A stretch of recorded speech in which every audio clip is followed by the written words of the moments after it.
오늘부로 공매도 금지 조치를 시행한 지 벌써 한 달이 지났습니다. 대부분의 증권사들이 우려하던 외국인 이탈 자금, 오히려 외국인 자금이 계속해서 들어오면서 주가는 크게 오르고 있는 상황이고요. 이에 따라 공매도를 이제 금지하면 안 될 것이다. 이런 증권사의 금지 영향 평가를 믿고 공매도 투자에 나섰던 개인 투자자들의 불만은 오히려 더 치솟고 있다고 합니다. 자, 상황이 이런데 정작 공매도 개선을 위한 공청회에서는 공청회 자체부터가 이미 기울어진 운동장이 아니냐 이런 불만까지 나오고 있다고 하는데요. 이런 얘기들이 과연 왜 나오고 있는 건지 한국경제신문의 한상춘 눈설위원과 얘기 나눠보겠습니다. 안녕하십니까? 네, 안녕하십니까? 자, 먼저 미국 증시와 국내 증시 움직임부터 정리해 봐야 되겠는데요. 오늘은 좀 밀려나는 모습이었습니다. 어떻게 보셨습니까? 네, 홍영께서 미국 증시를 끝나고 나서 총괄하시는데요. 첫 마디가 뭐를 하실까 하는데 오늘은 증시 상승에 대한 피로감. 투자자 입장에서는 굉장히 좋은 얘기죠. 그렇죠. 증시 상승의 피로감 이렇게 해서 그 말이 유독 이렇게 제 귀에 들리는데요. 월가에서 그렇습니다. 오늘 주가 자체에 대해서는 하락폭에 의미를 두지는 않습니다. 왜냐하면 11월 이후서부터 각종 랠리라는 표현을 썼지 않습니까? 그렇죠. 미니 랠리, 베이비 랠리, 빅 랠리 경우에 따라서는 뭐 땡스기빙 랠리 뭐 이렇게 해서 냈습니다는 워낙 주가가 많이 올라왔거든요. 수치 자체는 이렇게 공매도 평가할 때 다시 한번 보내드리겠습니다. 그래서 지난달에 나스닥 지수 10% 이상 올라간 한 달 간격이니까 빅 랠리에 대한 기술적으로 이렇게 조정이 불가피했다 하는 이 자체로 해석하는 시각이다 이렇게 보겠습니다. 오늘 주가가 하락하다 보니까 파월 의장의 지난주에 발언을 재해석해야 된다 하는 외신의 문구가 있습니다. 그렇죠. 이거는 인과관계가 잘못된 거다 하는 것을 말씀드리는데요. 파월의 발언이 있고 주가의 움직임이 지금 나타나는데요. 지금은 두 가지가 있습니다. 하나는 파월 발언과 같은 굉장히 신뢰성 있는 발언 같은 경우에는 하루 이상 지속되지는 않습니다. 그리고 주가 움직임에 따라서 파월 이렇게 의장의 얘기를 해석하는 것은 인과관계가 잘못된 겁니다. 그렇죠. 이건 잘못된 겁니다. 그래서 국내 언론도 외신의 얘기를 그대로 받아줬고 있는데요. 그런 잘못된 얘기다 하는 걸 말씀드리겠습니다.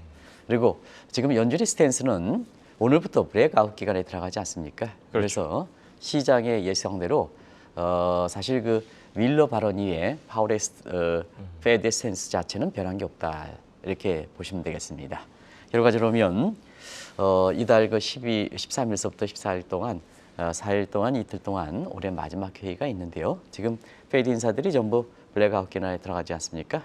그런 측면에서는 지금과 같은 이런 모습이 좌우되지 않겠나 생각합니다. 그래서 그때 뭐 금요일에도 뭐 11월 달에 실업률 같은 게 발표되는데요. 그때 발표되는 지표 그리고 이스라엘과 하마스 간의 충돌 재개 문제 이런 현안에 따라서 시장이 해석하는 데에 따라서 좋은 쪽으로 해석하면 주가가 올라가고 나쁜 쪽으로 해석하면 주가가 떨어지는 그러나 우려할 만한 상승, 우려할 만한 하락이 되지 않는 워브링 마켓이 되지 않겠나 이렇게 이제 보고 있습니다. 그리고 뭐니 해도 어제 우리가 이 방송을 통해서 말씀드렸습니다는 비트코인 가격이 단연 눈길을 끌었죠. 그래서 오늘은 마감 지수로 4만 달러가 벗어났습니다. 그래서 지금 상태에서는 어제 1억 비트, 가자 1억 비트 이렇게 제목을 했었는데요. 워낙 2년 동안 비트코인 투자자들의 어떤 심정을 생각해서 우리 서 작가가 이렇게 1억 비트 이렇게 하는데요. 어쨌든 이 비트코인도 재테크에 지금 방송을 맡고 계시는 이렇게 본부장께서 비트코인 마감 지수를 얘기하고 있습니다는 4만 달러가 넘었네요. 그죠? 오늘 많이 올랐네요. 그죠? 장중에 5% 마감 지수 조금 떨어지긴 했지만 4% 이상 올라가서 비트코인 투자가들이 2년 동안 마음고생 대비해서는 크게 환호하는 분위기가 지금 연출되고 있다고 보겠습니다. 네, 알겠습니다. 자, 그럼 본격적인 주제를 얘기해 봐야 될 텐데요. 기울어진 운동장을 개선하기 위한 공매도 금지 조치 시행한 지 벌써 한 달이 지났습니다. 지난 한 달 동안 증시 움직임이 어땠는지 한번 정리를 해봐야 되겠죠? 네, 한 달 됐습니다 벌써. 공매도 금지 조치한 지 한 달 됐는데요. 미국이랑 비교하기에서 11월 한 달 증시 모습 가지고 공매도 금지에 따른 효과를 한번 보겠습니다. 사실 공매도 금지 조치했을 때 국내 증권사들이 거의 대부분 그랬습니다. 뭐 형의 거도 기억나시겠고 시청자도 기억나시겠습니다는 국내 증권사의 페이퍼들은 자기의 그 기득권 보호차 안에서 외국 자본 이탈된다, 도식적으로 주가 떨어진다, 환율 올라간다 이런 보고서가 거의 전부였습니다. 그렇죠. 근데 지난 한 달 동안 증시는 거꾸로 움직였다 이렇게 됐습니다. 코스피 지수 10월 말에 2277이었습니다. 근데 어제는 이거보다 더 올라갔습니다는 11월 말에는 2537 정도로 해서 한 달 동안 10%가 넘었습니다. 많이 올라갔죠. 그렇죠. 그리고 공매도의 가장 타겟인 코스닥 같은 경우에도 예. 이게 이제 국내 증권에서는 굉장히 많이 떨어진다고 했던 대목이거든요. 그렇죠. 근데 10월 말에 736에서 11월 말에 831로 11%가 넘게 올랐습니다. 시청자 여러분, 미국과 비교하기에서 제가 11월 말까지만 했습니다. 12월 들어서는 더 올랐죠? 11월 말까지만 하겠습니다. 그리고 외국 자본 이탈할 거로 봤죠. 근데 외국 자본 많이 들어왔습니다. 정말 많이 들어왔습니다. 그래서 지난 한 달 동안 11월 동안 2조 7천억이 들어왔습니다.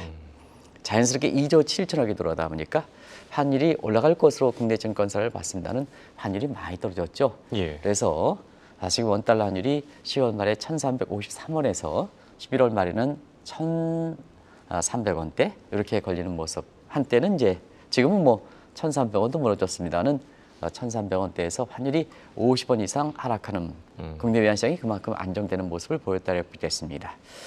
사실 그 외국 자본의 행방에 있어서는 국가별 원천에 보면 미국계 자금뿐만 아니라 그 미국의 금리 인상에 따른 금리 인하 기대에 따른 외국 달러계 자금에 파이트 오브 캐리 트레이드 자금에 들어오는 것뿐만 아니라 예. 아래계 자금도 들어오고 유럽계 자금도 들어와서 사실 11월 한 달 동안 외국 자본 들어온 게 이 미국의 금리 인하에 대한 기대 때문에 들어온 것이 아니다 하는 것을 단적으로 보여주는 대목이다 이렇게 됐습니다. 예. 결과적으로 보면 코스닥은 11% 올랐고 코스피는 10% 올랐지 않습니까? 국내 증권사들이 공매도 금지에 따라서 주가가 하락할 것이다. 이걸 믿고 공매도 쳤던 사람은 어떻게 되겠습니까? 엄청나게 손실을 기록했죠. 그렇죠. 그래서 국내 증권사에 대한 어떤 애널리스트라든가 이코노미스트에 대한 믿음이 확실히 많이 떨어지는 상황이다 이렇게 보겠습니다. 네. 상황이 이렇다 보니 증권사에 대한 비판이 있을 수밖에 없겠는데요. 그 당시에 어떤 전망들이 나왔습니까? 네, 대체로 한 3가지 정도가 요약해 볼 수 있어서 시청자 예. 여러분 다 아시겠습니다는 또 한국경제TV를 통해서 몇 차례 진단했습니다는 오늘 내용을 한 달이 됐으니까 한 달 정리를 하기 위해서 일단은 뭐 가장 그 도식적인 보고서였었죠. 금지하면 국내 증권사들이 자기의 그 시장 조성자로서 물론 시장 조성자기는 또 못했지만 조성자로서 갖고 있는 여러 가지 혜택 이것이 이제 무너질 가능성이기 때문에 결과적으로 외국 자본 이탈되고 그 다음에 주가 떨어지고 환율 올라간다. 지금 한 달간 모습을 보여드렸습니다는 정반대로 움직였죠. 이렇게 됩니다. 그러다 보니까 한 공매도 금지 이후에 국내 주가가 올라가다 보니까 일부 증권사는 서든데스 언젠가는 외국 자본이 유입되는 게 갑자기 못 들고 이탈된다. 예. 근데 이게 펀더멘탈 요인인데 제도 요인을 가지고 얘기했던 것이 잘못된 거죠. 그 이후에 이제 계속 서든데스 우려에도 불구하고 서든 스탑이죠. 예. 국내 대기업에서 지금 회장께서 서든데스에서 2인자 교체한다 그러니까 서든데스가 오늘 많이 나와서 제가 헷갈렸습니다는 서든 스탑입니다. 서든 스탑은 펀더멘탈 요인이 강하죠. 그런 상태에서 2주 후에 서든 스탑 얘기가 나온 이후에도 외국 자본이 계속해서 들어왔다고 보겠습니다. 그리고 이 얘기는 뭐 다 아실 거죠? WGBI라든가 MSCI의 선진국 지수에 우리가 퇴출당할 것이다. 근데 다시 한번 말씀드리면 WGBI라든가 모건 스탠리 지수 같은 경우에는 사실 공매도 전면 허용을 전제 조건은 달지 않습니다. 이건 대학 교수들도 잘못 알고 있는데요. 공매도 전면 금지를 전면 허용을 조건을 걸지 않았습니다. 투자자들이 반드시 공매도 이렇게 전면 허용해야 외국 자본들이 한국과 같은 포트폴리오상의 신흥국에 들어가서 투자 수익을 내는 건 아닙니다. 아는 겁니다. 그래서 일전에 말씀드렸다시피 공매도 허용이든 공매도 금지이든 이렇게 정책의 일관성만 유지할 것을 되는 상태에서 국내 증권사가 공매도 금지하면 마치 MSCI라든가 WGBI의 공매도 허용을 전제 조건으로 따라서 금지하면 퇴출당할 것이다. 이 분석 보고서는 참 잘못되어 있다는 걸 말씀드리겠습니다. 그렇죠. 그리고 신용등급 문제에 있어서는 사실 이 또한 신용등급을 조정할 때는 지정학적 위험, 그다음 매크로 사이드, 매크로 리스크, 마이크로 리스크, 그리고 재무 위험 이렇게 네 가지인데요. 여기에 제도적 위험 가지고 국가 신용 등급을 개선하고 떨어뜨리진 않습니다. 그래서 공매도 금지와 같은 제도 요인은 3대 평가사의 제도 항목이 아니다. 아니다. 이렇게 말씀드리겠습니다. 결과적으로 보면 지금 WGER이라든가 MSCI라든가 국가 신용 등급 같은 경우는 지금 상태에서는 분위기가 좀 대기업을 중심으로 좋아지는 것 같습니다. 그래서 분위기는 좋아져서 지금 올해 하반기, 그러니까 11월 달에 정례회의가 끝났습니다는 예. 내년 그 총선과 맞물려 있는 사실 4월 달에 2023 정례에서는 우리가 2016년에서부터 정치되어 있던 우리의 국가신용등급 전망 내지는 등급평가 이 부분에서는 약간의 개선된 요인도 있다는 것을 말씀드리겠습니다. 예, 알겠습니다. 자, 상황이 이렇다 보니 그동안 증시 하락에 베팅을 했던 공매도 세력들 정말 큰 낭패를 치르고 있다고 하는데요. 국내 증시뿐만 아니라 해외 증시, 특히 미국 쪽에서도 비슷한 현상이 나타났다고요? 네, 11월 달에 이렇게 주가 하락을 해서 공매도 철회하랬던 사람이 많았었죠. 미국도 예. 그렇고요. 근데 미국 같은 경우는 공매도 쳤던 사람이 굉장히 곤혹을 당했죠. 뭐 시청자 여러분이 굳이 말씀드리지 않더라도 미국 증시 같은 경우는 11월 1일 날 제닛 옐런이 국채 발행 물량을 조정하는 재정정책사의 피벗을 됐거든요. 그런 것을 계기로 해서 미국의 다우존스는 많이 올랐다고 보겠습니다. 자, 공매도 친 세력들이 얼만큼 낭패를 당했냐면 다우존스 지수가 10월 말에 33,000이었습니다. 근데 11월 말에는 35,950입니다. 이게 지금 36,000, 오늘 떨어지도 36,000이 넘었죠? 예, 그렇죠. 그래서 이게 11월 달까지만 조정한 겁니다. 8.7% 났습니다. 나스닥 것은 한번 보겠습니다. 나스닥은 10월 말에 12,851에서 11월 말에 14,226, 이것도 10% 넘었습니다. 자연스럽게 공매도 친 세력들이 굉장히 곤혹을 당했는데요. 지금 헤지펀드가 앞으로 이제 의향이죠. 지금 권 PD께서 지금 1개월 동안 이게 보였습니다. 요거는 1개월은 어제 12월 4일까지고요. 제가 이제 말씀드렸던 7%, 8%는 10월 말 대비해서 예, 그렇죠. 11월 말이다 하는 것을 시청자 여러분이 참고해서 말씀드리겠습니다. 그러면 이제 헤지펀드가 포지션을 어떻게 지고 있느냐? 이게 이제 향후에 물론 특이성도 있지만 미래 증시에 대해서 이렇게 포지션을 지는 거거든요. 롱 포지션, 숏 포지션. 롱 포지션은 주가가 상승한다. 숏 포지션 주가가 하락된다. 이렇게 이제 되겠죠. 예. 근데 지금 헤지펀드의 롱 포지션 규모는 11월 중에 연중 최고치입니다. 그렇습니다. 그러다 보니까 자연스럽게 공매도 친 세력들이 11월 달에 최대 곤혹을 당했습니다는 당분간 곤혹을 치른 사례가 더 지속되지 않겠나. 이런 쪽에 앞서가는 헤지펀드의 롱 포지션 규모를 우리가 파악할 수 있지 않냐 생각하고요. 자, 포머족도 뒤늦게 가상했습니다. 그렇죠. 결과적으로 보면 숏 스퀴즈 나오고 숏 커버링 나오다 보니까 결과적으로 보면 공매도 세력들이 굉장히 어려운 과정에서 포머족도 뒤늦게 헤지펀드의 롱 포지션 짓는 것을 이렇게 뒤따라가다 보니까 포머족도 지금은 주식이 이렇게 포지션상에서 보면 주식을 더 많이 갖고 있다. 그래서 롱 포지션 규모가 시간이 가면 갈수록 더 이렇게 규모가 늘어나고 있는 거에 지금 미국의 상황이다 이렇게 보겠습니다. 한마디로 11월 달에 주가 하락을 겨냥해서 이렇게 공매도 쳤던 사람은 굉장히 낭패를 봤다. 거기에 레버리지 2, 레버리지 3까지 하면 굉장히 큰 손실을 기록했다 이렇게 보시면 되겠습니다. 예.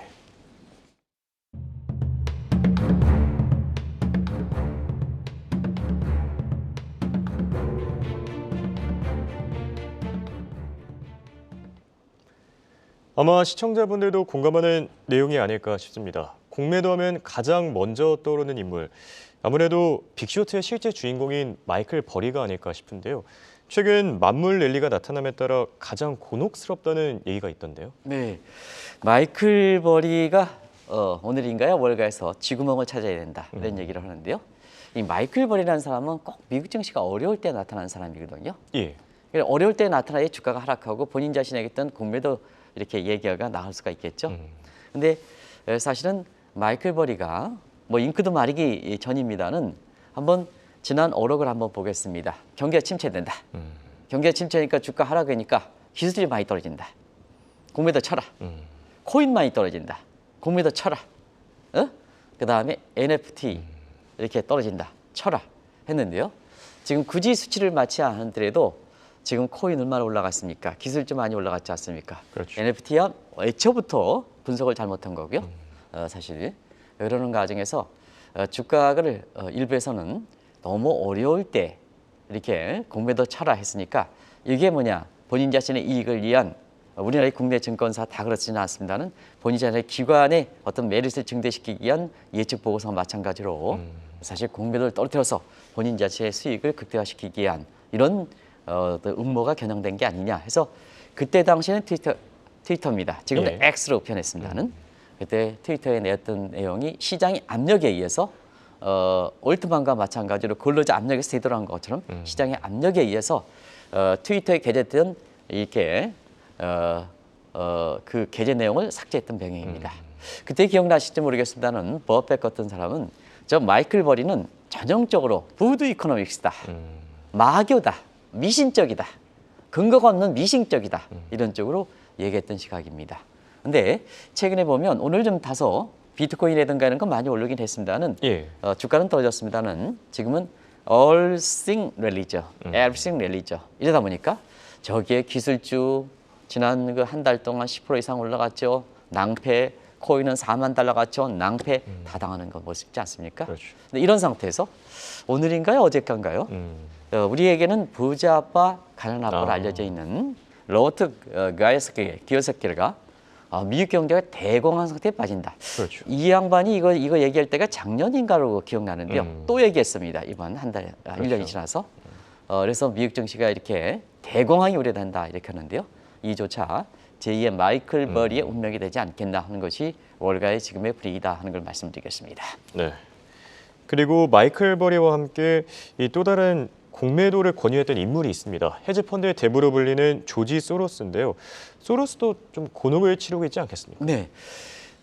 소로스와 워렌 버핏은 아주 투자 관점에서는 전형적으로 다르죠. 예. 그래서 이렇게 워렌 버핏은 뭐 가치주다 또 장기 투자자 해서 근데 실제로 장기 투자는 아니신 것 같습니다. 요새 사실 움직이는 패턴을 이렇게 본다면 근데요. 소로스 같은 경우에는 굉장히 좀 그때그때에 따라서 굉장히 투기성을 강조하는 이런 시각이 되는 거죠. 그렇죠. 그래서 다들 그런데요.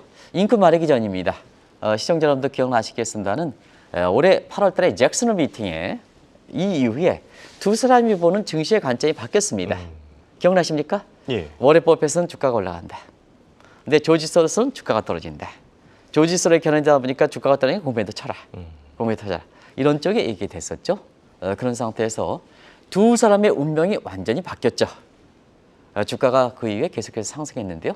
그러다 보니까 워렌 버핏은 더 칭송했고 자, 올해는 진짜 워렌 버핏 당신의 친구분에 해당되는 찰리 맹거 부회장님은 돌아가셨습니다는 제가 돌아가셨다는 표현을 쓰겠습니다. 저번에. 근데 올해 들어서는 워렌 버핏의 날입니다. 왜냐하면 올해 3월에 SVB 사태를 해서 미국의 정책 당국자도 해결하지 못할 상태에서 시장에 경험이 많은 워렌 버핏의 자문을 구해서 이것을 해결하는 이런 상태고요. 정치적인 측면에서는 올해 잭슨홀 미팅 때 굉장히 미국의 증시 향방에 대해서 굉장히 월가의 그 투자가들이 굉장히 이렇게 우왕좌왕했을 때 증시의 투자 입장에서는 굉장히 가이드 역할을 아주 확실하게 잘해 주셨죠. 그렇죠. 그런 상태에서 올해는 올해는 워렌 버핏의 날이다 해서 지금 미국의 젊은 사람들 사이에는 나이가 90세를 넘어서 경륜이 필요하고 이론이 통하지 않는 상태에서 이런 경륜이 필요하다는 상태에서 젊은 투자자들 사이에서는 워렌 버핏을 재칭송하고 있습니다. 많은 국내에 시사점을 던져주지 않겠냐 생각합니다. 그리고 오늘도 제라미 시겔의 얘기가 나왔습니다는 12월 회의 때는 확실하게 금리 인하에 대한 시그널을 줘야 된다. 그렇죠. 거의 압력처럼 됐죠. 근데 이게 시장에서는 굉장히 공감대가 됐습니다. 자, 근로자들이 울트만을 다시 불러들인 것과 마찬가지로 이제는 페드가 제대로 못하면 시장에서 교정을 한다는 얘기죠. 예. 틀린 얘기를 계속 가져갈 수 없다는 얘기죠. 그러다 보니까 올해 제라미 시겔 같은 경우에는 연초에 주가가 안 좋았을 때 안 좋다고 해서 비가 있을 때 3만 5천 간다 그랬죠. 근데 이게 3만 6천까지 갔죠. 그러다 보니까 굉장히 신뢰가 높은 거 아니겠습니까? 그렇죠. 워렌 버핏과 함께 신뢰가 높은 그리고 시장과 이론이 경험되어 있는 시겔이 아주 신드롬이 되면서 아예 마치 압력식으로 12월 달에 딴소리 하지 말아라. 왜냐하면 오늘 주가가 떨어지다 보니까 파월장의 얘기를 재해석해야 된다는 시각이 있다 보니까 시장에 확실한 시그널을 주지 못하는 당신들 때문에 문제가 되는 게 아니냐. 그래서 12월 달에 확실하게 시그널 주라.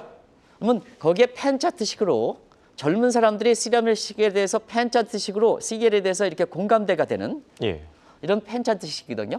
이게 굉장히 긍정적 편이 됐습니다. 알겠습니다. 이런 것이 오늘 나타난 현상이다 이렇게 보게 됐습니다. 네. 자, 이렇게 공매도 금지에 따라 우려했던 사항이 발생하지 않았고요. 그렇다 보니까 이 금지 기간을 이용해서 공매도와 관련된 근본적인 문제부터 우리가 개선해야 된다.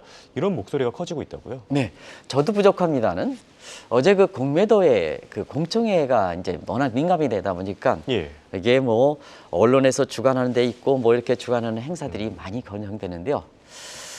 참석자 면면들을 쭉 보니까 또 참석자에서 과거의 이론을 공부했다 하더라도 학교에 가서 떠나가 있으니까 우리의 지금 굉장히 복잡한 생대에 떨어져 있는 사람들이 많이 참석하는 모습을 보였습니다. 그러다 보니까 지금 현실 돌아가는 얘기까지 모르는 것 같습니다. 그 면면들을 보니까. 그래서 워낙 시청자님이 관심이 있다 보니까 이 내용들을 쭉 한번 정리해 드리겠습니다. 자, 평평한 운동장 어디를 맞춰야 됩니까? 우리를 맞추는 거죠. 왜 어제도 모 교수께서 이 외국인 입장과 기관에 맞춰야 되느냐 이런 시각으로 뉘앙스를 그쪽에 편향해 두거든요. 지금 정책당국이 공매도 금지 기한을 설정해서 왜 지금 공매도 개선하느냐 목적이 지금까지 비뚤어진 운동장이 여러 가지로 시장 조성자 명목으로 외국인과 기관들 세제상의 메리트를 줬습니다는 자 그것이 시장 조성자 기능을 기관이들 못했지 않습니까? 그러면 혜택을 빼야 되지 않습니까? 그러면 불이익을 당했던 개인 입장에서 맞춰주는 거죠. 분명히 그렇죠. 정책당 개인 입장이 맞춰주는 거죠. 그럼 개인 입장에서 제도라든가 뭔가 이렇게 해서 맞춰주는 이런 시각을 갖고 있어야 되는데요. 여전히 기관과 외국인에 맞춰야 된다. 이런 시각으로 얘기하시는 분들이 있다는 얘기입니다. 그리고 개인 투자자들도 뭐냐면 공매도 금지를 이렇게 원하는 것은 아닙니다. 예. 공매도 허용해라. 근데 지금의 넘어 시자 조성자 입장에서 전산이라든가 뭔가 측면 이런 측면에선 이렇게 불공정한 운동장이 됐지 않느냐. 그렇죠. 이런 상태에서 기울어진 운동장에서 개인들에 대해서 외국인 기관과 외국인 기관과 똑같은 운동장을 만들어 놓으면 더 불이익을 당하지 않느냐. 그래서 공매도 금지 기간을 설정해서 개인들도 공매도를 원하니까 거기에 전산이라든 걸 갖춰달라. 이 얘기거든요. 예. 그리고 우리 법적인 문제에서도 공매도는 원칙은 금지입니다. 네거티브 경우에. 예외는 허용이거든요. 근데 마치 허용이 법적으로 그걸 인정하는 것처럼 그런 공청회에서 참여자가 얘기하는 시각이 있거든요. 그래서 이렇게 공청회에서 제가 참여하지 않아서 그런 문제를 하는 건 아닙니다는 예. 정말로 현장 경험이 있는 사람들을 좀 공청회 참여하는 이렇게 사람으로 이렇게 들어와야 되지 않느냐.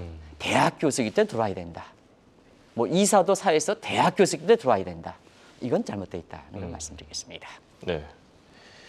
그렇다면 이렇게 공청회 자체부터 기울어진 운동장을 바로잡기 위해선 어떤 조치들이 있어야 되겠습니까? 네. 어제 공청회를 보고 나서 자 공청회 멤버에서 공청회 참여하는 사람들이 뭐냐? 그 자체부터 기울어졌다. 그러면 기울어진 운동장을 만들어지기 위해서 공청회를 하는데요. 참여자 자서부터 자체를 잘못하면 무슨 얘기냐? 무슨 개선안이 나오냐 이겁니다. 예를 들어서 지금 개인 투자자들을 이루기 위해서 이렇게 평평한 운동장을 만들지 않습니까? 예. 그러면 최소한 개인 투자를 대표할 수 있는 사람, 예를 들어서 뭐 배터리 아저씨라든가 이런 사람들이 이 공매도에 대해서 잘 아시지 않습니까? 현장 경험도 많고 그렇죠. 한국 이렇게 투자자 연맹에서 정 대표라든가 이런 사람들이 많이 참석을 못하더라도 사실상 들러리 쓰면 안 된다는 얘기입니다. 이제 분위기는 알거든요. 한국경제TV라든가를 통해서 좀 개인 투자가를 대변할 수 있는 사람을 지켜라. 한번 뒤에 자막에서도 사람 이름까지 걸고 했지 않습니까? 이런 분위기는 아니까 참여는 시키는데 들러리는 쓰면 되지 않느냐. 개인 투자가를 위하는데 그러면 개인 투자가 대표할 수 있는 사람들을 많이 이렇게 모시지는 않더라도 사실 대부분 참여자 면면에서 동수로 좀 참여해야 되지 않느냐. 두 번째는 개인 투자 교수들도 많은 경륜을 갖고 있는 사람이 참여해야 된다. 자, 미국에 예. 한번 보겠습니다. 미국의 제도를 개선한 사람은 제라미 세이거 같은 그다음에 로버트 세일러 같은 시장과 이론이 접목되어 있는 사람들이 제도 개선의 주역을 차지하고 있습니다. 그렇죠. 근데 우리는 공청회 때 저 사람이 과거에 공청회 관련된 페이퍼를 냈어. 현장에 떨어지는 사람, 이 사람들이 들어와서 뭐를 얘기하겠냐 얘기는 드립니다. 그리고 상대방을 존중하라는 하는 쪽에 있는데요. 어제도 모 교수께서 내가 이렇게 하는데 뭐는 소리냐? 공매도 금지 조치는 원칙보다 잘못됐다. 이렇게 얘기하는 사람도 있습니다. 그럼 무슨 합의가 나오는 겁니까? 그래서 공청회를 하는 금투협회 서유석 회장님께 꼭 좀 당부해 드리겠습니다. 처음부터 개선하려면 공청회 토론제서부터 이렇게 기울어진 운동장이 되면 안 된다는 것을 꼭 말씀드리고, 제가 서유석 회장이 아주 훌륭하신 분입니다. 친하기 때문에 이런 말씀을 드리고요. 다른 공청회 때도 꼭 좀 개선하기 위해서 기울어진 운동장을 개선하는데 초기부터 잘못하면 되겠느냐. 그렇죠. 많은 시청자분의 공감대가 있을 겁니다. 그런 것을 좀 꼭 좀 당부해 드리겠습니다. 네, 알겠습니다. 지금까지 도움 말씀의 한국경제신문의 한상춘 논사위원이었습니다. 대화 고맙습니다. 네, 고맙습니다.